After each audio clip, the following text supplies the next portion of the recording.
아무것도 안 합시다. 해야죠. 예? 비행기요. 네.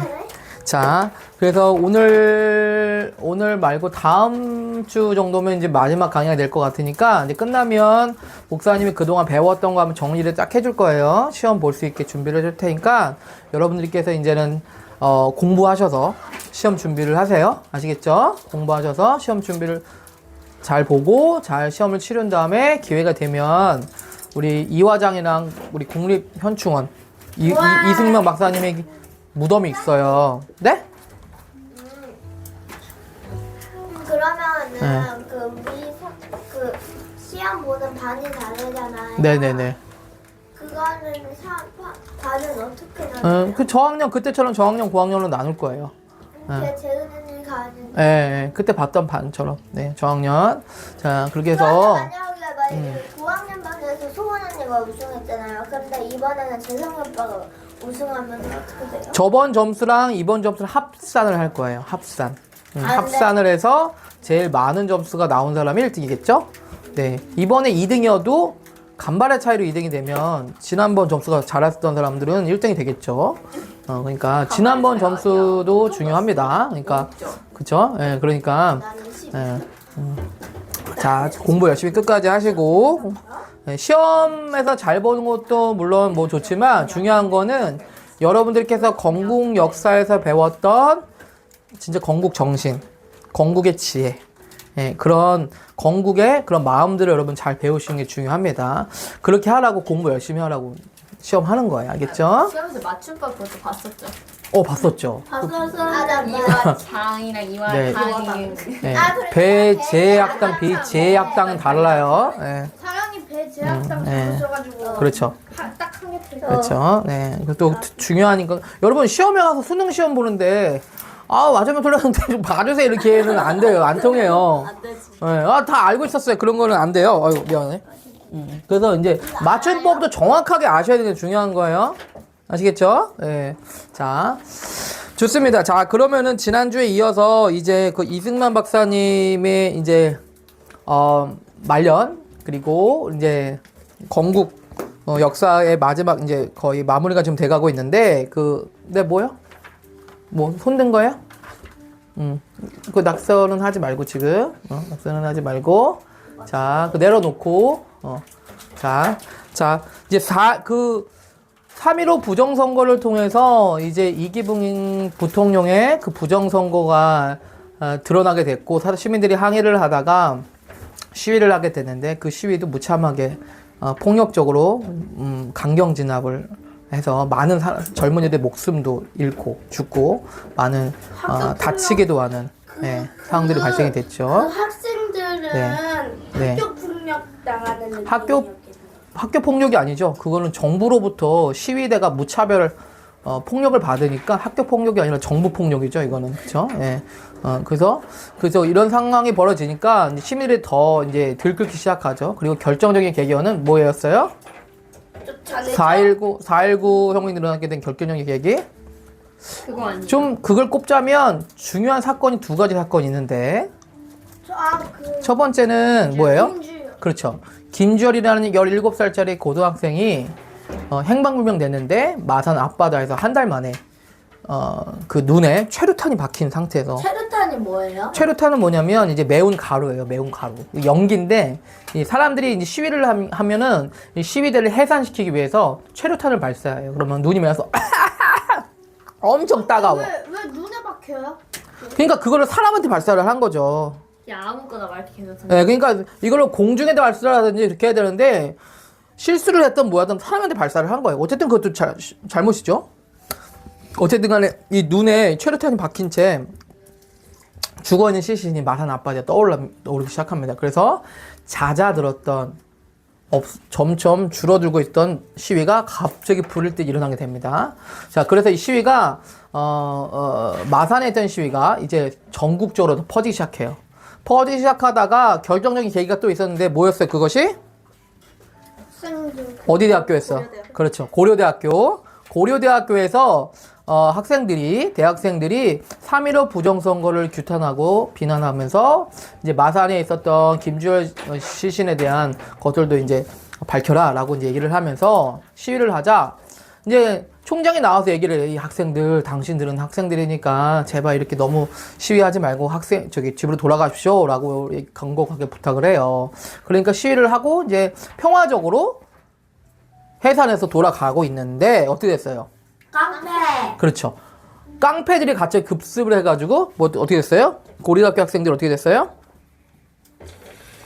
다 맞았어요. 완전히 고려대학교 이 청년 학생 언니 오빠들이 완전히 만신창이가 돼가지고 쓰러져 버렸어요. 죽었어요? 죽지는 않았는데 거의 엄청나게 큰 피해를 받은 거죠. 그러니까 그럼요. 당연히 피가 나죠. 죽을 수도 있는 상황이죠. 이런 상황이 돼버리니까 시위가 뭐예요? 전국적으로 더 서울에서 발생하기 시작합니다. 그 전까지는 특별히 대학 교수님들이 대학생들한테 이러지 말고 정부한테 평화적으로 잘 얘기를 하자. 그리고 여러분들의 본분은 학생이 공부하는 거니까 공부하는 걸로 돌아가라. 이렇게 시위하지 말고 얘기를 했는데 이 사건을 계기로 대학교 교수님들이 들고 일어납니다. 우리는 더 이상 침묵할 수가 없다. 그리고 나라가 반드시 정상화되어야 된다. 3.15 부정선거가 다시 올바로 고쳐져야 된다라고 대학교 교수들이 이제 시국 선언문이라는 거 선언문을 채택해서 발표를 하게 됩니다. 그렇게 되니까 이제 전국적으로 일어난 게 되죠. 자, 이런 상황에서 어떻게 돼요? 그 이승만 대통령이 마지막으로 했었던 국무회의에서도 어떤 일이 발생됐어요? 무슨 이상한 일이 없는가 했는데 네. 진짜 많았어요. 거기 있었던 국무위원들이 낌새가 이상한 걸 눈치채니까 뭐 이상한 일은 없는가 했더니까 말해야지. 죄송합니다. 사실은 이렇게 해야 되는데 아닙니다. 아무 일 없습니다. 네, 지금 전국적으로 잘 돌아갔습니다. 그 몇몇 공산주의 애들이 좀 선동하고 폭력적인 시위를 하고 있습니다. 곧 진압될 겁니다. 걱정하지 마십시오. 이렇게 이승만 대통령의 눈과 귀를 가려버렸어요. 그렇죠? 그런데도 이승만 대통령이 이제 뭔가 계속 끼름칙한 뭔가를 계속 분위기를 느끼니까 이제 더 이상 가만둘 수가 없었어요. 그리고 국무위원들이 다 모두 다 사표를 내버렸어. 그렇게 말을 해놓고. 그렇죠? 뒷공을 뺀 거죠? 자, 그러니까 이제 뭐예요? 이승만 대통령은 더 이상 이제 이 사태를 그냥 넘어갈 수가 없는 상황이 돼버렸죠. 자, 그래서 이승만 대통령은 건국 대통령은 시위로 부상당한 학생들이 입원한 병문안을 방문했다고 했죠. 바로 이것이 서울대병원, 그 당시 서울대병원으로 부상 학생들을 위문하며 눈물을 흘리고 있는 이승만 대통령입니다. 자, 그러니까 한마디로 말하면 이승만 대통령의 정부에 대해서 부정부패 시위를 하고 있는 대학생들인데 이승만 대통령이 보자마자 어떻게 했어요? 할아버지. 야이씨, 너 네가 이 나라를 망쳤어! 했어요? 할아버지. 하지 않고 할아버지 이렇게 얘기했어요. 그러니까 이승만 대통령은 뭐 했어요?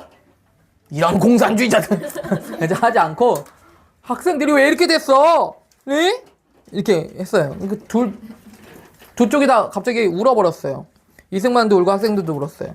다친 학생들은 하나하나 아로머지면서 이승만이 눈물 섞인 목소리를 말했어요. 학생들이 왜 이렇게 되었어? 부정을 왜 해? 부정을 보고 일어서지 않은 백성은 죽은 백성이지. 이 젊은 학생들은 참으로 장하다. 여러분 독재자가 할 소리예요? 여러분 김정은 아바이 동지가 아바이 동지가 뭐예요? 김정은 국가 원수가 북한에서 지도자인데 북한에서 시위하면 어떻게 돼요? 죽어요. 지도자도 모르게 죽는데 가가지고 아니 지도자도 모르고 그냥 그냥 대놓고 죽죠. 대놓고 젊은들 시위 잘했어 이렇게 하겠어요 김정은이? 그냥 잘했어 그래 민주주의지 이게. 여러분 놀라운 이야기가 있어요. 북한이요 조선민주주의인민공화국이래요.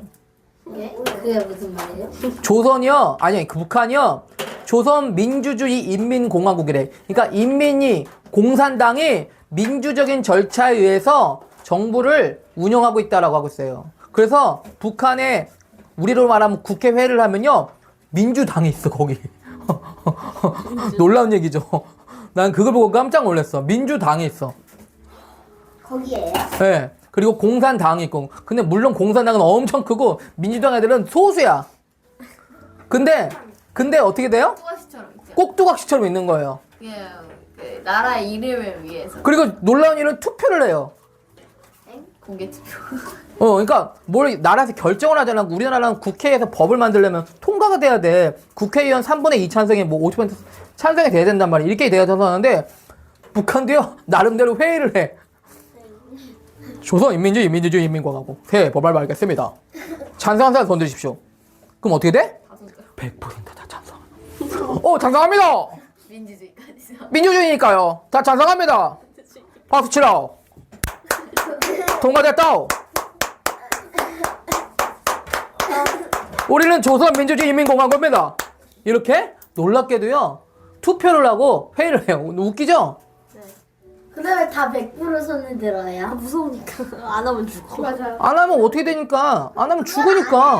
안 하는데 에? 뭘 안 해? 그거를 하는 거예요. 왜 그걸 하냐면 대외적으로 국제적으로 다른 나라인데 우리 나름대로 민주적인 방식에 의해서 공산당이 여기 지금 정부를 꾸리고 있어 라고 얘기하고 있는 거예요. 근데 그걸 누가 믿어요?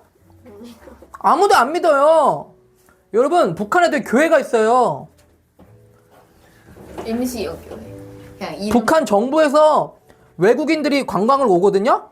그리고 외국인들이 크리스찬인 사람은 교회 가고 싶잖아.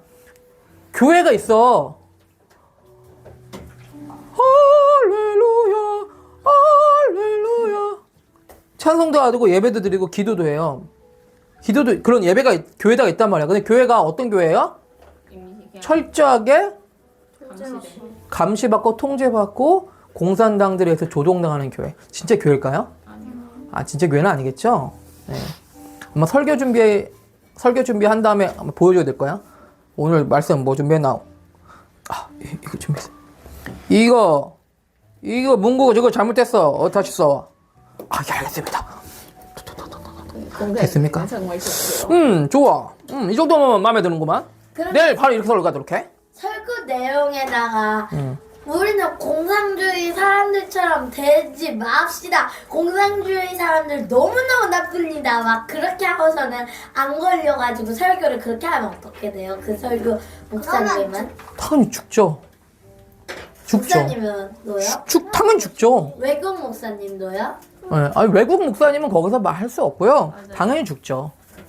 당연히 죽죠. 그리고 외국 목사님은 외국 목사님들은 죽지는 않죠. 외국 목사님들은 통제를 받죠. 그리고 외국인들이 북한에 관광을 가거든요. 관광 가면 철저하게 감시들이 따라 붙어요. 우리도 관광 갈 수 있는 거예요? 우리는 관광 갈 수가 없어요. 여기 대한민국이라서. 대한민국 국적의 사람들은 북한이 허락해주지 않아요. 비자가 안 나와요. 미국인들은 갈 수가 있어요. 왜냐하면 그럼 우리 미국 시민권을 따고 놓을까요? 미국 시민권자 따면 갈 수 있죠. 아 그럼 우리 이모 갈 수 있겠네. 그렇죠. 이모는 갈 수 있죠. 왜냐하면 가서 뭘 쓰니까? 미국 시민권을 따. 가면 왜 받아줘요? 관광객들?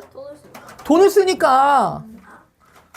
네, 돈을 쓰니까 비자 주고 와서 관광하라고 하는 거예요.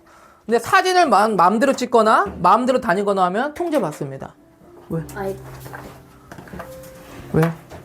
근데 네. 미국은 네. 이승만이 그거 네. 같이 북한이랑 싸웠던 애인데 왜 허락받아요? 아, 미국은 왜 허락받으냐면, 북한도 미국을 두려워하고 미국의 눈치를 볼 수밖에 없어요. 왜냐하면 미국은 전 세계적으로 강대하고 부유한 나라이기 때문에 미국한테 잘못 보이는 거는 북한에게도 좋지 않아요. 왜 그러냐면 지금도 사실은 미국에서 대북 제재라고 해서 북한에다가 이거 수출하지 마. 그리고 북한이 수출한 거 받지 마. 이렇게 하면요. 사람들이 다른 나라가 꼼짝을 못 해요. 지금도 트럼프 대통령이 관세 때려버리잖아요. 세금. 그러면 벌벌 떨거든요. 왜냐면 모든 수출이 미국을 통해서만 가야 성공하니까. 돈을 버니까. 미국한테 하지 않으면 돈줄이 막히기 때문에. 그러니까 북한도 미국의 눈치를 볼 수밖에 없어요. 하지만 싫어하죠. 네, 좋아하진 않죠. 러시아 같은 나라는 좋아하겠죠. 중국 같은, 왜냐면 같은 공산주의 국가니까. 자, 어쨌든 anyway. 자, 4월 25일 상하탑을 지키는 교수들이 일어났습니다. 서울시내 250명의 교수들이 선거 부정을 규탄하면서 서명을 하고 거리로 나섰습니다. 그렇죠? 그래서 교수들까지 이제 나오니까 이제 어떻게 됐어요? 더 이상 이승만 대통령이 이제 그냥 그 대통령 자리에 있을 수가 없게 됐어요. 자, 여기 경희 및 전개를 보면 자 보이죠? 뭐예요?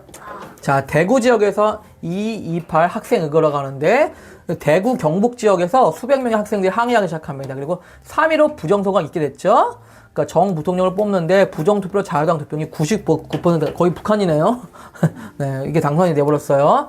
부정부표였다고 얘기했죠, 목사님이. 자, 그러니까 마산 의거라서 투표 자유를 요구한 마산 시민에게 막 시위를 하니까 마산 시민에게 경찰이 총을 쏴버렸어. 야, 말 가! 막 총을 실탄을 쏴버렸어.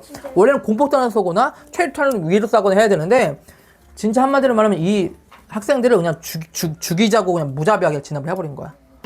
그러니까 막 어떻게 했어? 산을 막 도망가고 도망치고 죽고 다치고 막 한 거야. 그 중에 한 명이 누구였어? 김주열이었고. 자, 그 다음에 김주열 시신이 그렇게 강경하게 그렇게 하니까 시민들이 불만인데도 꽁꽁 숨어서 더 어떻게 참아 할 수가 없었어. 이 나라 진짜 잘못됐는데 이렇게 하고 있었는데 갑자기 뭐가 계기가 됐어. 계기. 여러분, 참 그게 중요하죠? 운동해야 되는데 하는데 운동 귀찮아 못하겠어 이렇게 하는데 뭔가 탁 이렇게 계기가 있잖아. 나 진짜 운동해야 될 것 같아.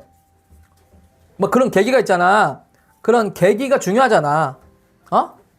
뭐 사실은 목사님은 옛날에 축구를 보다가 목사님이 고등학교 1학년 때인데 우리나라랑 일본이랑 축구를 딱 했는데 일본 중심지 도쿄에서 그때 월드컵 예선을 했어.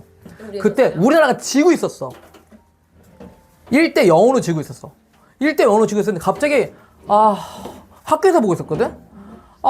지는구나 알고 있는데 갑자기 이민성 선수가 중거리 슛을 빡 쐈는데 첫 번째 황선홍이 넣었구나. 황선홍이 헤딩을 넣었나? 넣어버렸어. 와 1대1이 돼버려서 지는 줄 알았는데 1대1이 됐어. 막 애들이 흥분하게 됐어. 그래서 막 목사님 그때 너무 좋아가지고 목사님 그때 농구만 하던 시절이었어. 농구만 하던 시절. 농구를 너무 좋아해가지고. 근데 그거 보니까 막 피가 끓어. 근데 갑자기 끝나는 줄 알았는데 어떻게 했어? 이민성이라는 선수가 엄청 먼 거리였어.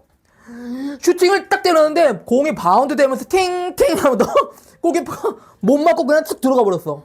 그래서 어떻게 했어? 2대1로 이겨버렸어. 일본 한 중심 도쿄에서. 그러니까 애들이 너무 흥분해가지고 막 그때 어느 정도 흥분이냐면 의자를 때려 부셨어. 훌리건 있잖아. 요래 보면 훌리건. 애들이 흥분하면 미친 짓 하잖아. 애들이 확 미쳐버려.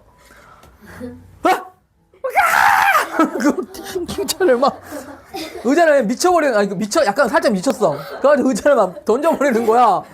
책상에 막 몇 개 깨졌어. 그 이후로 우리나라에 축구 붐이 일었어. 그래가지고 그때부터 목사님이 나의 길은 축구다. 나는 이제 더 이상 농구를 하지 않는다. 이제 농구를 다 내팽겼지. 우리 동네에서 처음으로 내가 농구대를 세운 사람인데, 농구를 내려놓고 나는 이제 축구의 외길을 가겠다. 진짜요? 진짜로 목사님 얘기야. 고등학교 1학년 때 그 계기가 목사님한테 축구에 빠졌던 계기야. 그때부터는 맨날 축구하는 거야. 학교에서 축구하고 대학교 가서도 축구하고 군대 가서도 축구하고 계속 축구하는 거야. 쥐나면 운동하고 막. 자, 계기. 그런 계기가 있잖아. 그 계기가 고려대학교 학생들 깡패들한테 급수당했다는 사건. 왜? 근데 군대에서도 노는 시간이 있어. 군대 엄청 축구 많이 해. 재성아, 좋아할 거야. 근데 중요한 거는 뭐냐면 한 4시간 동안 해야 된다는 거. 한 떼학밭에서. 무슨 얘기했잖아. 2시간 막 지칠 때까지 했는데 그때 포대가 한숨 자고 나와. 날씨 좋네. 한번 시작해볼까? 우리 2시간 했는데 시작해볼까? 우리 도저히 못 되겠는데 시작해볼게. 보제. 그럼 그때도 2시간 또 하는 거야. 그럼 저녁도 못 먹고 계속 축구하는 거야. 보자는 저녁 식사 시간에 밥 타놓으라 그래. 그럼 식판에다 밥을 타놔. 밥도 못 먹고. 그러면 나중에 열이 나서 짜증이 나가지고 밥을 완전 패스 잘못하면 뭐야? 엑스야 패스 그따 할 거야. 죄송합니다. 중속 죄송합니다. 쥐나도 계속 끝까지 하는 거야. 밥을 뭐라고요? 밥 먹을 시간이 됐는데도 밥 먹지 않고 식판에 타놓고 이따가 먹게 한다고 축구하느라고. 그럼 한 7시쯤 끝나. 뭐야? 7시쯤 끝나면 진짜 팀이 하나도 없어. 이러다가 그막 열받아가지고 진짜 무식했다 나 화가 나는데 야 아이스크림 좀 사라. 그러면 아이스크림 이먹 사면 그거 먹으면 풀렸다. 좋다. 이렇게 좋아. 아주 단순해. 군인들은 맛있는 거 먹으면 행복해. 모든 게 다 용서가 돼. 그래서 그 아이스크림 먹고 이제 위로를 받고 또 다음날 또 축구하는 거야. 또 축구 계속 하는 거야.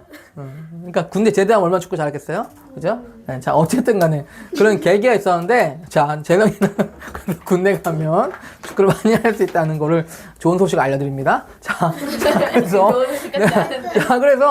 그래서 이제 교수님들이 이제 학생들이 시위가 아니라 이제 그걸 보자, 이제 교수님들이 진짜 이제 완전히 이제 정말 화가 났어. 교수님들이 250명, 300명 들고 나서 이재명 대통령 내리고 와라. 정부는 3.15 부정선거 다시 해라. 이런 시위를 합니다. 그래서 결국엔 이승만 대통령이 국민들과의 대담을 해요. 국민들과의 대담을 해가지고 국민들이 이승만 당신 잘못이다. 부정선거 있다. 당신 책임져야 된다. 내려와라. 그러니까 얘기하는 거예요. 자, 여러분 독재자 같으면 어떻게 그런 때? 싫어하면서 그냥 독재자 같은 경우는 뭐야 이거? 야 탱크 가져와. 이 새끼들이. 탱크 발사야! 뭉프! 다 죽잖아. 이게 독재자잖아.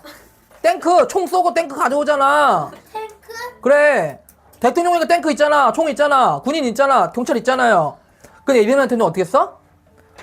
국민이 물러나라면 물러나야지 하면서 가야 합니다. 여러분 독재자의 모습일까요 이게? 독재자의 모습 같지는 않죠? 그렇죠? 자, 그래서 결국에는 이승만 대통령이 하야, 높은 자리에서 아래 하자로 내려오는 게 하야입니다. 그래서 4월 26일날 이승만 대통령이 하야 담화 방송을 하고 이후 이기붕 이거 또 나왔네. 자, 이건 안 좋은 소식인데. 자, 이기붕 대통령 부통령 정치 그만두고요. 이기붕 부통령 사실은 아들이 가족들로 쏴 죽이고 자기도 자살을 해버렸어요. 아들이. 이기붕 아들이. 아들이랑 그 아들도. 이기붕 아들이 이기붕과 어머니와 동생을 다 쏴 죽이고 자기도 자살했어요. 자, 안타까운 일이죠. 자, 그래서 결국에는 민주당 승리 그 이승만 대통령 당이 아니라 그 다른 당 7월 20일 선거에서 윤보선 대통령이 당선이 되고 장면 총리가 선출이 되는 이제 그런 변환이 시작이 되게 된 겁니다. 저기 써 있죠? 리 박사. 윤보선이요? 네, 윤보선. 자, 보선? 네, 네. 자, 오늘은 이 4.19를 그럼 어떻게 볼 것인가라는 거예요, 4.19. 자, 사실은 이 4.19에 대해서 일반 사람들은 어떻게 생각하냐면, 이승만 독재, 국민의 저항, 혁명, 이렇게만 생각을 해요. 왜 그러냐면, 그 부정부패와, 부정부패와 부정선거라는 이미지 때문에, 그리고, 이승만의 말기에 있었던 잘못 때문에 그렇게 단정지어서 얘기를 합니다. 하지만 지금 우리는 어떻게 이것을 바라봐야 할까요? 자, 첫 번째는 우리가 중요한 거예요. 목사님이 이 건국 역사를 가르치는 이유예요. 이 4.19는 정말로 가슴 아픈 역사예요. 그리고 부정선거, 부정할 수 없는 정말로 아픈 현실이기도 합니다. 자, 이것을 어떻게 봐야 될 것인가? 왜? 정말요. 갔다 오세요. 자, 첫 번째로 이승만 정권의 실수로 4.19가 일어났을 부인할 수 없는 사실이죠? 이승만 대통령은 실수를 분명히 했어요. 그쵸? 그것은 이승만의 잘못이고 이승만의 책임은 확실합니다. 그러니까 그것은 이승만의 잘못이 맞습니다. 제가 유튜브를 찾아보다가 지금 이승만 대통령의 양자니 이인수 박사님이 아직도 살아계세요. 굉장히 할아버지시거든요. 그분이 한 5년 전인가? 양자라고요? 예? 양자. 이승만 대통령이 아들이 없잖아요. 자식이 없잖아요. 그래서 하와이 가가지고 양자를 삼은 사람이 이인수라는 분이 계세요. 그런데 그분은 하와이 분이세요? 그분은 하와이 분은 아니고 우리 한국 사람이에요. 한국 사람인데 하와이에서 이승만 대통령 하와이에 유폐를 가했었던 시절에 양자를 삼게 됩니다. 그 사람 왜 하와이에 있어요? 그러니까 그 하와이에 있었지 않고 한국에 있었어요. 근데 한국에서 하와이로 데려와가지고 양자를 삼게 한 거예요. 이 사람이 이승만 같은 양녕대군 후손이었거든요. 그래서 아까 말했지만 이기붕의 아들이 사실은 이승만 대통령의 양자였었어 사실은. 근데 죽었잖아요. 이기붕이 양자였어요. 이기붕의 아들이 이기붕의 첫째 아들이 이승만이 양자로 사실은 있었어요. 근데 진짜 잘 이해가 안 되네. 예. 왜 엄마 아빠가 있는데 양자를? 그 당시에는요, 그런 일들이 있었어요. 왜냐 그러냐면, 자식이 없는 것에 대해서 되게 그 당시에는 더, 이렇게, 어떻게 보면 안 좋은 것들을 받아들이기 때문에, 자식들이 좀 많이 있거나, 그러면, 다른 가족들에게 양자로 보내거나 그런 일들이 되게 많았어요. 여러분들은 지금 이해할 수 없죠? 지금 7남매, 8남매 좀 있으면은, 야, 네 자식 없다며? 그 아인이네 그 하나밖에 없다며? 그럼 아인이네 그 오창진 하나 줍시다. 그래서 하민이를 보내는 거야. 예를 들면. 왜냐면 거기는 먹을 게 부족하고. 그러니까 한마디로 우리 7남매 키우려니까 밥도 많이 들고 힘들어요. 아이고 우리 가난하고. 저기 그냥 더 원하니까. 그래요. 너 저기 우리 거의 친척이나 다름없으니까 거기 가가지고 밥이라도 잘 먹고 잘 살려. 예? 알겠지? 가가지고 저기 오창진 씨 오친에 가서 잘 먹고 살아. 예. 근데 보냈어. 옛날에 이런 게 많았단 말이야. 알겠어요? 자 어쨌든 그랬는데 자 어디 얘기하자. 여기서 자 4.19에서 분할 수 없습니다. 자 마지막 국무회의에서까지 이승만은 정확한 진상을 모르고 있었습니다. 하지만 그것이 변명의 이유가 될 수는 없겠죠. 나 몰랐어. 나 진짜 몰랐어. 그게 돼요? 모르는 것도 책임이죠. 모르는 것도 책임입니다. 그렇죠? 그렇기 때문에 이승만의 책임은 맞습니다. 자 특별히 인해 장막. 이승만 주위에서 자기들이 이득과 이익을 위해서 이승만의 눈과 귀를 가렸던 그 장막 때문에 둘러싸여 있던 것은 사실이지만 장막을 친 인들은 그가 등용한 인물들이었어요. 한마디로 말하면 이승만이 뽑은 사람들이야. 그러니까 어떻게 보면 사람을 잘못 뽑은 거야. 인재를 뽑고 사람을 뽑은 건데 잘못된 사람을 뽑았어. 옛날 한성과목 시절에 그 사람들은 참 좋았는데 이 사람들은 뭐야? 목사님 생각에는요, 처음에는 그렇지 않았을 거야. 처음에는 나름대로 좋은 마음을 가졌을 거야. 그런데 점점점 가면서 어떻게 됐어? 마음이 변질된 걸 거야. 여러분, 처음처럼 마음을 갖는 게 쉽지 않아요. 여러분은 아직 어려서 그렇지만, 처음과 같은 순수한 마음을 갖는 것은 쉽지 않은 마음이에요. 그러니까 이 사람들도 처음에는 안 그랬을 거예요. 그런데 돈도 만져보고, 명예도 얻어보고, 그쵸? 높은 자리에 올라가 보니까 어떻게 돼?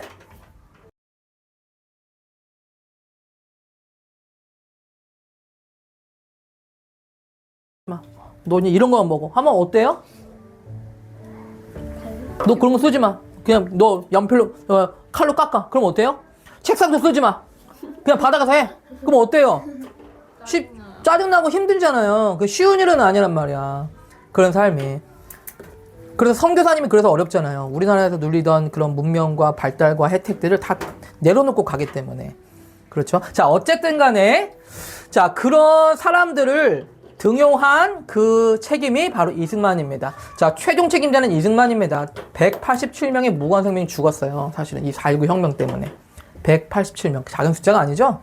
경찰이 무자비하게 폭력, 강압적인 시위 진압을 한 이유 때문에, 그쵸? 187명이라는 사람이 죽었어요. 그 중에 한 명이 김주열이었죠? 네. 그 사람은 죽었습니다. 수천 명을 다치게 만들었어요. 비극은 이승만의 실패를 웅변합니다. 그렇기 때문에 이승만의 실수가 실패가 맞습니다. 그쵸? 자, 그렇지만 둘째, 4.19는 다른 한편으로는 이승만의 성공과 실패가 함께 작용한 결과이다 라고 얘기를 하고 있어요. 한번 볼게요. 자, 박명림이라는 사람은 이승만의 실정과 업적이 4.19를 불렀다라고 말합니다. 자, 조겁제라는 분은요, 지금도 살아계시는데, 이승만은 자기 성공의 희생자다라고 평가를 하고 있대요. 자기 성공의 희생자? 무슨 말일까요? 무슨 말일까요? 자, 여러분, 4.19 혁명 시위가 있었을 때 시위를 주도했던 사람이 누구였어? 학생. 꼬부랑 할머니였어? 누구였어? 학생들이었어. 대학생들. 고등학생들이었어. 그쵸? 자, 이 학생들은요, 옛날에는 학생들이 아니었어. 옛날에는 농사나 짓거나 공장에서 일해야 되는 사람들이야. 글도 모르고 나라가 어떻게 돌아가는지도 모르고 말도 어떻게 되는지도 모르는 일장 무식들이야. 그런데 이 사람들이 이제 이승만 건국 이후로 학교가 급격하게 많아지고 교육할 수 있는, 교육받을 수 있는 기회가 많이 주어지기 때문에 이 사람들이 뭐예요? 학생이 됐어. 대학생까지 된 거예요. 그렇죠? 학생 숫자가 비약적으로 늘어났어요. 그것은 이승만의 교육 정책의 성공했기 때문입니다. 자, 일제시대, 이승만 이전의 일제시대는요, 교육을 받은 사람이 몇 퍼센트? 그런 교육을 받은 사람이 몇 퍼센트? 14%. 자, 여기 보세요. 지금 여기 중에서 지금 한 6명 있죠? 6명 중에 한 명, 두 명만이 학교를 갈 수 있어. 나머지는 학교라는 거, 교육이라는 거 다 절대 못 받아. 그냥 농사 짓든지 일해야 돼. 그쵸? 자, 그랬어요. 그런데 이승만이 집권한 이후 세계 최빈국 수준의 경제 상황에도 불구하고 매년 정부 예산의 10% 이상을 교육에 쏟아부었어요. 자, 여러분, 이승만이 교육에 대해서 열정 갖고 있던 거 기억나죠? 그죠? 감옥에서도 감옥 학교도 열고, 하와이 한인중앙학원 열었던 거 기억나죠? 그리고 자기가 제일 중요한 기독교 교육가라는 거 기억나죠? 교육에 대해서 남다른 열정을 갖고 있었어요. 그렇기 때문에 이런 교육에 대해서 열정을 부은 거예요. 그 결과로 취학 연령의 아동의 96%가 입학하는 교육 기적을 이뤄냈습니다. 여러분, 우리는 홈스쿨을 한다고 학교를 떠나왔지만요. 그 당시에는요, 학교를 다니는 게 소원이었어. 왜냐하면 배울 수 있는 기회가 없었기 때문에. 우리는 여기서 새로운 교육을 하잖아. 그쵸? 근데 그 당시에는요, 새로운 교육을 할 수 있는 환경이 없었어. 책도 없고 온라인도 없고 아무것도 없었어요. 그쵸? 그러니까 학교를 간다는 것은 대단한 일이었어. 근데 그거를 무료로, 그쵸? 하게 해준 거예요. 자, 그러니까 96%가 교육을 받을 수 있게 된 거예요. 획기적이죠? 자, 그렇게 입학한 학생들이 학교에서 배운 것이 바로 민주주의였다는 거예요. 목사님 말했죠? 학교를 가면요, 여러분, 저 학교를 안 가지만, 학교를 가면요, 여러 가지도 하지만 그 중에 하나가 뭐였으면 반장선거 얘기했잖아, 목사님이. 반장선거 한다고 그랬잖아. 그래서 인기투표가 거의 인기투표야, 그냥 거의. 나 박재성을 추천합니다. 아닙니다! 김가은을 추천합니다. 이렇게 해가지고 투표하는 거야. 그래가지고 나름대로 비밀 투표한다고 종이에다가 박재성, 김가은 이렇게 써가지고 이렇게 해. 그래가 눈 감은 채 박재성, 김가은 낭성 이렇게 되는 거야. 나름대로 비밀 투표를 하거든요. 그러니까 학교에서도 민주주의에 대한 이론적인 학습만이 아니라 이렇게 반장 선거든 제도적 장치의 도입을 통해 실제로 민주주의 훈련을 쌓을 기회가 있었습니다. 자, 교육의 성공에서 학생들이 늘어났고 민주주의를 가르쳤기 때문에 학생들이 뭐예요? 민주주의가 아닌 부정부패와 잘못된 것에 대해서 얘기하고 지적하고 외칠 수 있는 뭐예요? 그런 지식이 생겼다라는 거예요. 그렇기 때문에 이승만은 4.19는 이승만의 성공이면서 실패다라고 말을 하고 있는 거예요. 이해하죠? 자, 언론의 경우도 마찬가지입니다. 이승만 집권 이전에는 언론 산업 자체가 활성화되기가 어려웠습니다. 일단 글을 읽을 줄 모르는데 언론이 어떻게 나와? 그 시방 이것이 기억인가? 이게 아유, 이놈의 무식한 양반아. 농사나 지어. 뭘 글 읽는다고 시방 나와가 그렇구만.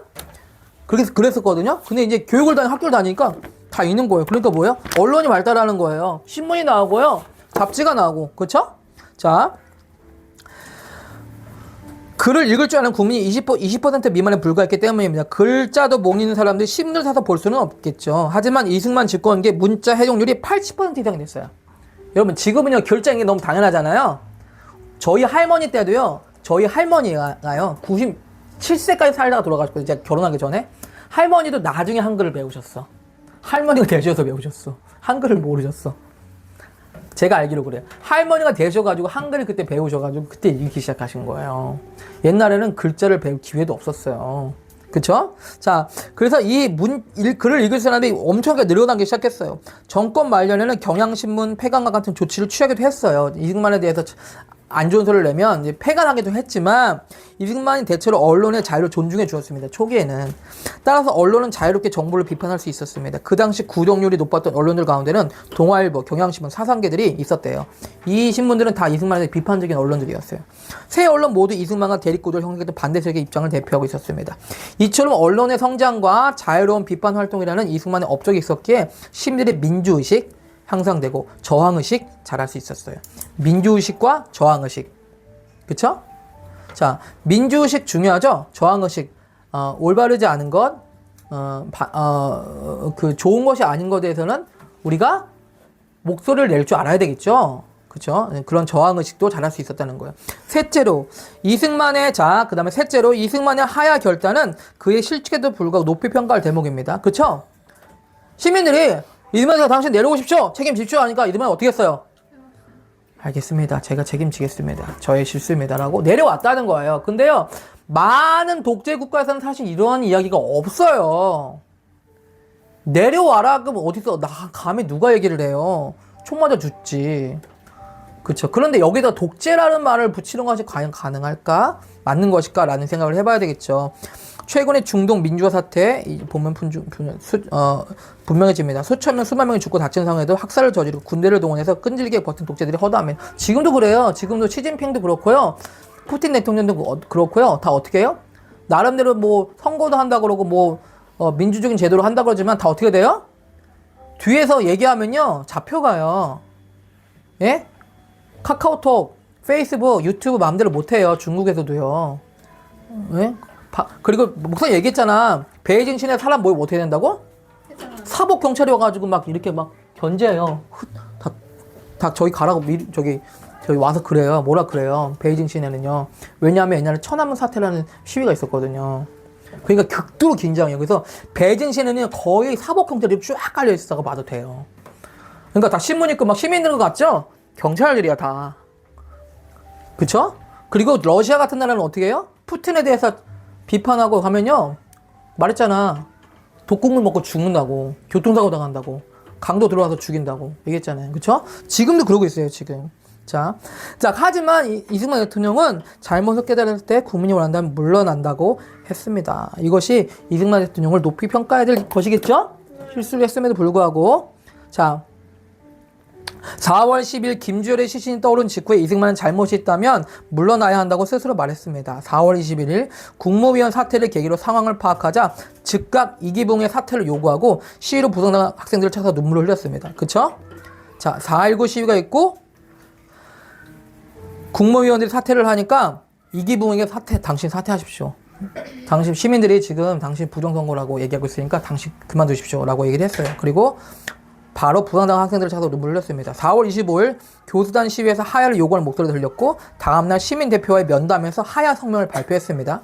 물러나야 한다는 말을 이승만이 처음으로 했고 그리고 바로 사퇴를 했습니다. 자, 네 번째는 자, 어떤 사람들의 입장은 레위기 16장에서 이승만을 아사셀이라고 표현을 하기도 한대요. 아사셀. 아사셀 알아요? 네. 아사셀 염소 알아요? 네. 아사셀 염소 어떤 염소예요? 죄를 전가를 해서 자, 전가에서 어떻게 보는 거야? 저쪽으로 보내는 거야. 자, 아사셀을 위해서. 그러면 그 염소가 특별히 죄를 많이 지은 염소인가요? 아니면 흉측하게 생겨서 그런 건가요? 특별히 아니면 미운 짓을 많이 했나요? 우리 죄를 대신. 그냥 아무 잘못이 없는 염소죠? 네. 그냥 어제까지만 해도 평범한 염소였어. 근데 잘못 걸렸어. 잘못 선택을 당했어. 네가 올해는 아사살 해야 되겠다. 매 아무것도 모르는 염소는 매 하고 있는데 이제 얘가 아사살 염소가 돼버렸어. 얘는 어떻게 되는 거야? 우리 죄를 짊어지고 어디로 가야 돼? 광야로 가야 되는 거야. 자, 근데 이 김인서라는 분이 이승만을 아사셀이라고 표현을 했대요. 아사셀은 민족의 죄를 대신 짊어진 속죄양을 가리킵니다. 과연 이승만이 아사셀이었을까? 그저 본인의 죄로 본인이 받아야 할 벌을 받은 건 아닐까? 필자는 아사셀로 볼 수 있는 측면이 분명히 있음을 지적하고 싶습니다. 이는 몇 가지 사실로 확인됩니다. 이승만이 아사셀이라는 논리가 성립되려면 이승만이 아니라도 누구라도 그 자리에 있었으면 비슷한 행동을 했을 것이라는 점이 입증되어야 됩니다. 여러분이라면 어떻게 하시겠어요? 여러분이 이승만의 자리에 있었다면 삼선 개헌 안 됩니다! 할 수 있겠어요? 못해?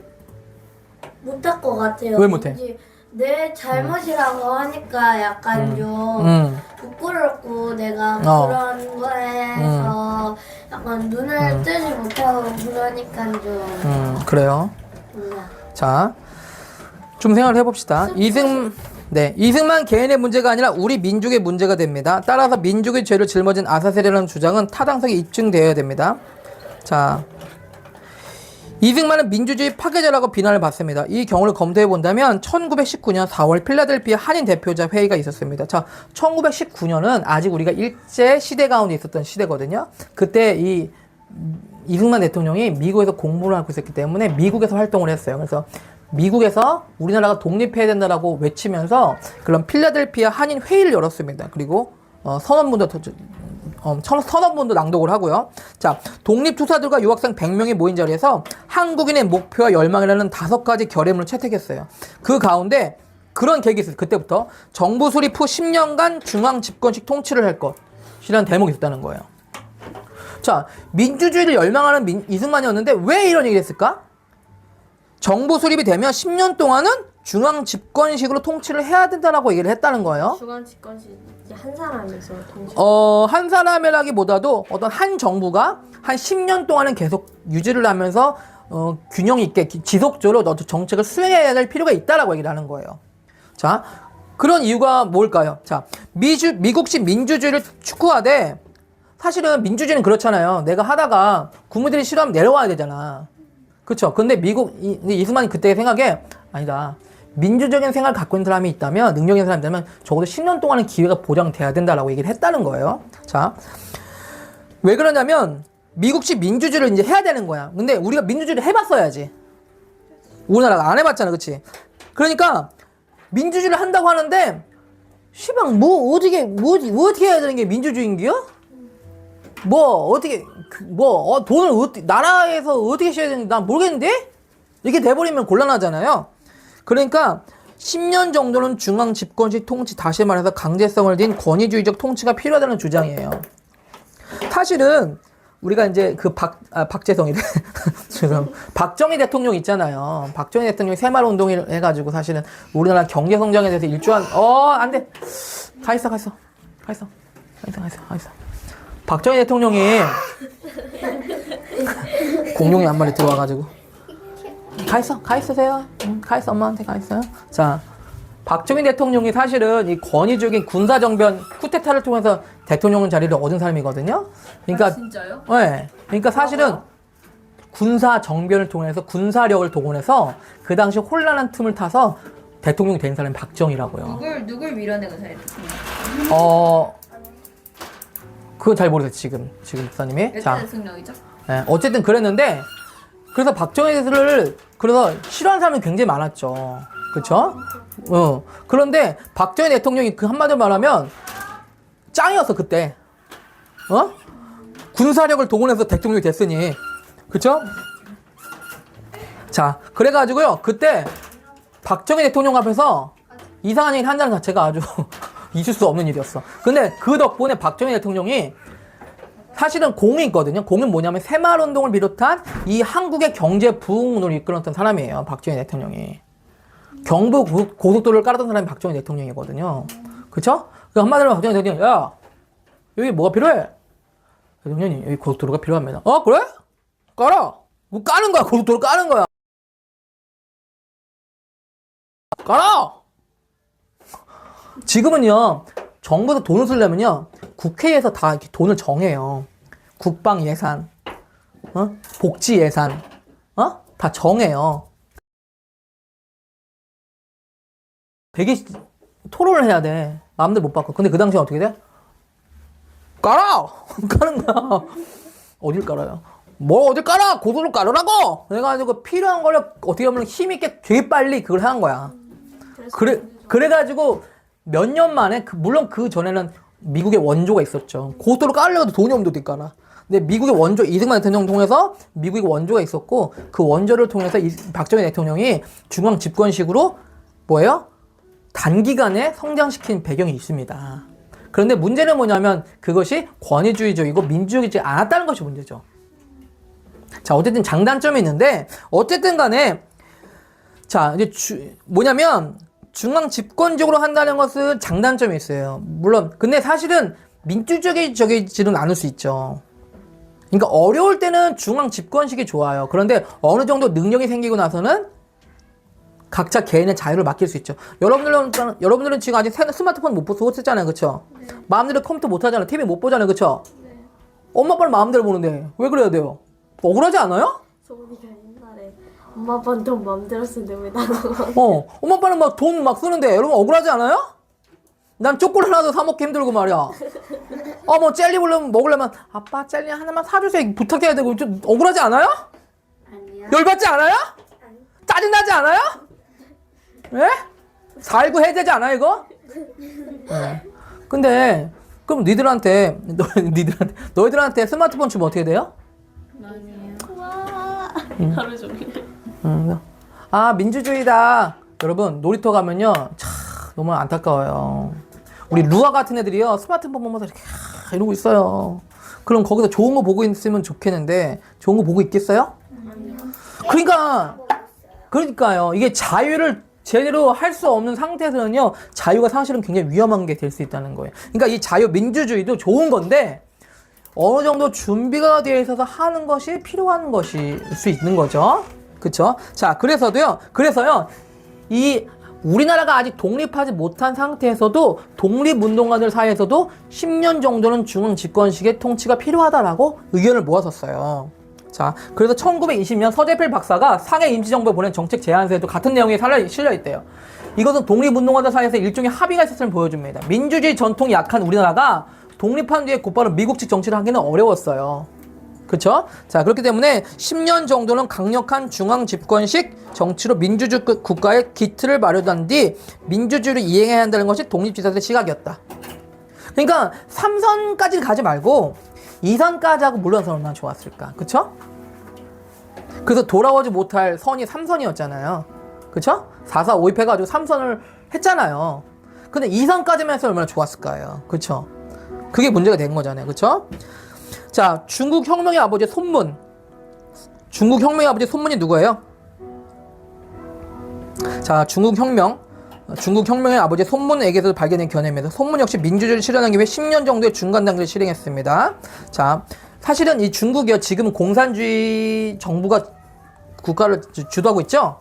근데요, 중국에서도요, 이 공산주의 국가가 아니라 민주주의 정당들이 영향력을 발휘할 때가 있었어요. 그런데 이 민주주의 정당들이 공산주의 정당에 밀렸어.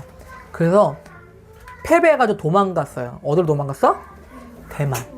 대만으로, 타이완으로 도망가서 거기다가 대만이라는 새로운 나라를 설립을 한 거예요. 그래서 어떻게 돼? 지금도 중국은 대만을 뭐라 그래? 우리 땅이라고 얘기해요. 대만은 뭐라 그래? 뭔 소리냐? 여기는 민주주의 방식을 세운 새로운 나라다. 대만이라고 얘기를 해요. 그래서 지금 중국이요, 전쟁을 일으키려고 한다는 예상이 굉장히 많아요, 지금. 그러면 우크라이나도 비슷한 사례예요? 우크라이나는 그렇지 않죠. 우크라이나는 처음부터 우크라이나는 국영 영토가 있었죠. 근데 왜 건드려요? 그러니까 그 흑해, 발트해 연안, 흑해라는 그 지역에 있는 그 발칸 반도인가 그 지역을요, 그 지역 사람들이 러시아를 좋아한다고 얘기를 하면서, 주장을 하면서, 거기 우리 땅 해야 된다라고 주장을 하는 거예요. 그러니까 한마디로 하면 제주도의 사람들이 우리 중국 좋아하니까 거기 중국 우리 해야 된다라는 식이에요. 뭔 소리냐? 뭔 소리냐? 그게 말이나 되냐? 그래서 전쟁 일으킨 거예요. 그죠? 몇몇 사람들이 있겠죠? 우린 중국한테 넘어가는 게 더 낫겠다. 우리 러시아가 더 강대국이가 걸고 나가겠다. 이런 사람들이 있어요. 근데 그게 일부 견해일 뿐이지 그게 전적인 견해가 될 수 없잖아요. 자, 어쨌든 그래가지고 대만이 그렇게 되는데, 그래가지고 어떻게 됐어요? 지금 중국이 대만을 다시 군사적으로 강제적으로 다시 빼앗아 오려고 하는 움직임들이 있어요.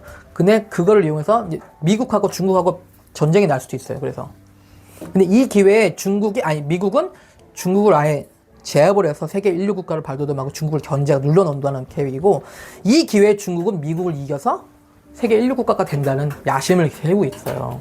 그러니까 여러분 기도해야 돼요. 지금 많은 군사 전문가들은 2027년이 미국과 중국이 전쟁할 수 있는 최적의 타이밍이라고 생각을 하고 있어요. 2년 뒤에. 2년 뒤에요. 전쟁하려면요, 준비가 필요하거든요. 지금 전쟁 준비하고 있어요, 사실은. 이제 거의 1년 뒤네. 네, 전쟁 준비하고 있어요. 얼마 전에 트럼프 대통령이 국방부 사람들을 다 모아놓고 얘기를 했어요. 이제 더 이상 펜타곤 존재하지 않는다. 이제는 펜타곤은 미국 국방부예요. 이제 펜타곤은 존재하지 않고 전시체제다. 이렇게 얘기를 했어요. 그리고 폭탄을 만들려고 했어요. 폭탄을 평소 만드는 수준이 있거든요.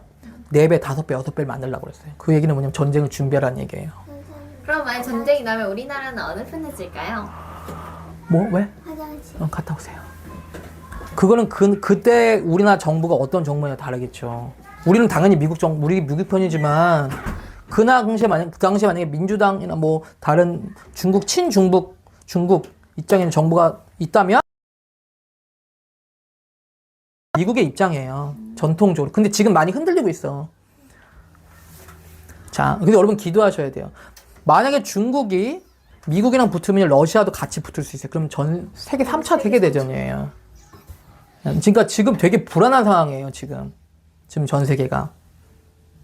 지금 이제 러시아가 이미 그 우크라이나 전쟁하고 있잖아요. 폴란드나 이런 나라도 치고 있어요. 일부러 싸움을 걸고 있어. 벌써? 예, 지금도 싸움을 걸고 있어. 슬슬. 왜? 왜 그러냐면 생산소대에서 만들고 싶어서. 왜 그러냐면 아예 이 당시에 이 시기를 비롯해서 아예 그냥 뭐야? 공산당으로 쫙 밀어버리자. 그 주권을 그 주도권을 잡기 위해서 러시아가 사실은 러시아도 지금 쉽지 않은 상황이거든요. 그렇게 돼. 근데 러시아가 혼자 힘이 안 되잖아요. 그러니까 중국하고 손을 잡은 거예요. 중국 야, 사람이 많아가지고. 너가 나 도와줘야 되는 거 알지? 그래서 얼마 전에 중국이랑 러시아랑 김정은 북한이랑 손 잡은 거 아시죠? 네. 손 잡고 회담하면서 딱 사진 찍었어요. 3명이 똘똘 뭉치고 있어요. 중국, 러시아, 북한. 그럼 우리는 어떡해요? 그래서 지금 3국가가 똘똘 뭉치고 있어. 왜냐면 야, 우리 공산주의 국가들 서로 협력해야 된대요. 너가 안 도와주면, 그래서 북한 군인 보내잖아, 우크라이나에. 수없이 많은 사람 죽었어요, 군인들. 근데도 보내요. 왜 그러냐면 중국이 무너지면, 러시아가 무너지면 자기들도 무너지기 때문에. 잘 알고 있어요. 어쩔 수 없지. 응. 그럼 중국하고 러시아, 만약에 중국이 무너지면 러시아가 무너지는 건 아니죠? 또 러시아가 무너지면 중국이 무너지면 러시아는 상당히 불안하죠. 러시아. 왜냐하면은 finance가 많이 러시아 쪽에서는 미국이 경쟁자지. 협력자는 중국이죠. 그죠? 예. 만약에 중국이 쓰러지면 중국하고 러시아는 같이 갈 수밖에 없어요. 그리고 북한. 북한은 거기서 같이 덤으로 갈 수밖에 없고. 그러니까 여러분, 이승만 대통령이 세계 정세를 꿰뚫어 봤잖아요. 그래서 일본이 미국 친다고 했잖아요. 사실은 지금도 그런 시기야. 지금도 여러분이 지금 잘 깨어 있어야 돼. 여러분들이 앞으로 어떤 시대에 어떻게 살아야 할지를 잘 생각해야 돼. 그렇죠? 그러니까 여러분 깨어 있으세요. 건국 정신을 배우면서 통찰력과 지혜를 배워야 돼요. 누구 안에서? 하나님 안에서. 알았죠? 하나님 안에서. 자, 그래서 저 목사님 항상 기도해요. 하나님, 우리나라가 통일되게 해주세요. 하나님 방법도. 그리고 중국과 러시아의 모든 야욕으로부터 지켜주세요. 기도하거든요. 왜냐하면 통일이 되는데 중국이 좋아하는 식으로 통일이 되면 안 되겠죠? 예, 안 되겠죠? 자, 어쨌든 자 넘어갑니다. 자, 그래서요 그때 중국 본토에서 이 민주당 정부와 공산당 정부가 싸움을 하다가 민주당 정부가 밀렸어. 그래가지고 쫓겨났어. 그 쫓겨난 나라가 지역이 바로 대만이에요. 그 지도자가 바로 장개석이라는 사람이에요. 장개석. 이 장개석. 아니 중국 장개석. 자. 당시 김구는 그때 우리나라 정부 임시정부 대통령 그 지도자였죠. 한 명이었죠. 김구는 장개석 정부의 지원을 받고 있었어요. 당시 이 장개석은요 항일 운동을 하고 있었거든요. 일본하고도 전쟁을 벌이고 있었어요. 그러니까 우리나라도 일본하고 독립 운동을 하면서 일본하고 싸우는 게 좋겠죠. 그들 입장에서도 그래서 지원을 해줬어. 야, 우리도 일본이랑 싸우고 있으니까 너도 힘내. 너도 독립할 수 있어. 지원을 하는 거예요. 자.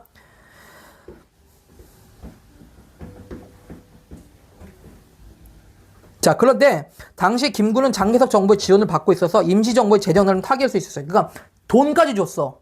야, 우리가 돈을 줄게. 우리 정부가 없었잖아요. 그러니까 임시정부에 돈을 줬어요. 장개석 정부가. 돈을 왜 줬겠어요? 괜히 준 건 아니겠죠? 자기들과 같은 라인에 타자고 하는 거예요. 자, 나라의 근본이 되는, 근데요,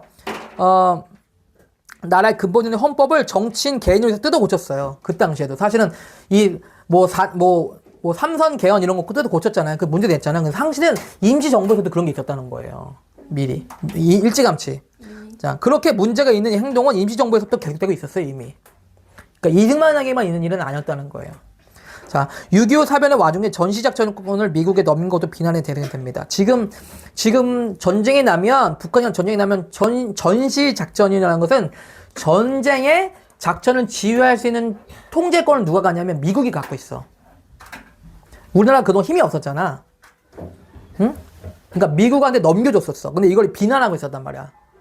왜 우리나라가 전쟁을 하는데 미국한테 전시작전권을 넘겨주냐? 이렇게 했었단 말이야. 이건 지금 하고 있단 말이에요. 그런데 1941년 10월 9일 중국과 우리 임시정부는 국외항해 행동 준수에 합의했습니다. 그것은 우리 광복군을 중국군 참모총장 휘하에 두기로 약속한 약속이었어요. 그러니까 이 당시에도 이미 중국한테 대만한테 우리의 전시작권을 넘겨줬었어요. 그러니까 지금 이승만이 미국한테 전시작도 넘겼다고 비난할 문제가 아니다라고 하는 거예요. 자, 우리의 전시작권을 중국에 양도한 것입니다. 되게 임시정부의 광복군이라고만 알고 있지만 사실은 중국군 산하에 소속되어 있었대요. 그렇죠? 자, 한마디로 말하면 이승만의 실수는 누가 하더라도 실수가 있을 수 있는 상황이었다라고 하는 거예요. 그쵸? 물론 이것이 뭐 핑계대면 핑계대지 마라라고 할 수도 있지만 우리가 더 생각을 해보자면 그렇다는 거예요. 그쵸? 자, 그런데 이승만이 분명 실수한 것도 있지만 여러분 지금까지 건국 역사를 배우면서 이승만이 했었던 업적을 여러분 보았었죠? 특별히 중요한 것은 뭐냐면 공산주의가 그 당시 득세했던 시대에 확실한 반공주의 노선을 타고 독립 외교 노선을 타고 이 나라의 독립과 발전을 위해서 노력했다는 걸 여러분 잘 알고 있죠? 그런데 그것을 딱 빼놓고 그냥 부정부패, 독재자라고 하는 거는 결론 맺는 것은 상당히 잘못이 있다. 부족함이 있다라고 하는 것입니다. 그렇죠? 자, 이승만이 그럼 없었다면 어떻게 됐을까? 망했죠. 부정부패는 없었을 수도 있지만 우리나라는 아예 부정부패를 할 수 있는 나라가 아니었을 수도 있겠죠? 네. 네, 부정부패를 하기도 어려워. 왜냐면 나라가 없었을 수도 있으니까요. 그쵸? 공산주의에 넘어갔을 수도 있으니까요. 조선 민주주의 인민공화국에 넘어갔을 수도 있으니까. 그쵸? 대통령 말년의 과로도 없기는 너무나 큰 족적을 남겼다고 할 수 있습니다. 이 사진은요. 이제 이승만 대통령이 4.19 후에 이 과장이 머물다가 잠시 하와이로 바라면서 해고 오십시오 라고 하면서 측근들이 얘기를 했어요. 그런데 에휴 그럴까? 그럼 하와이 그냥 잠깐 여행이나 한번 갔다 오지 뭐 하면서 짐가방 3개를 들었어요. 하나는 이승만 가방, 하나는 프란치스코 가자 가방, 하나는 타작이 있는 가방. 타작이 뭐예요? 타작이 있는 가방. 아, 타작.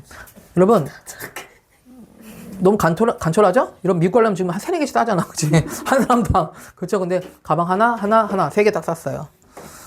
바람이나 쐐고라는 말에 하와이행 비행기를 탔습니다. 하지만 이것이 우리나라에서의 마지막 시간이 되었어요. 그래서 하와이에서 결국에는 생애를 마감하는 시간이 됩니다. 하와이 유배로는 이승만 대통령됩니다. 자, 다음 시간에는 이제 마지막 하와이 유배 그리고 최후 이승만 대통령의 마지막 돌아가시는 이야기까지 해서 이 강의가 마무리될 것 같습니다. 자, 오늘 여기까지 하겠습니다. 자, 오늘 배운 거, 느낀 거 나눠볼까요?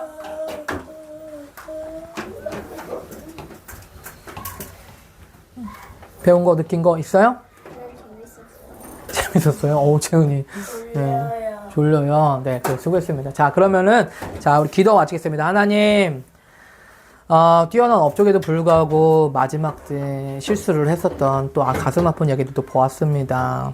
하나님, 우리도, 정말 끝맺음을 잘할 수 있는 사람이 되길 원하고, 또한 이렇게 한 가지, 두 가지 실수로 모든 것들을 다 비난하는 그런 어리석은 사람이 아니라 좋은 것들을 잘 배우고 못한 것들도 잘 배울 수 있는 사람들이 계시길 기도합니다. 감사합니다. 예수님의 이름으로 됐습니다. 네, 김찬장. 선생님께 인사. 수고했습니다. 다음 주 마지막.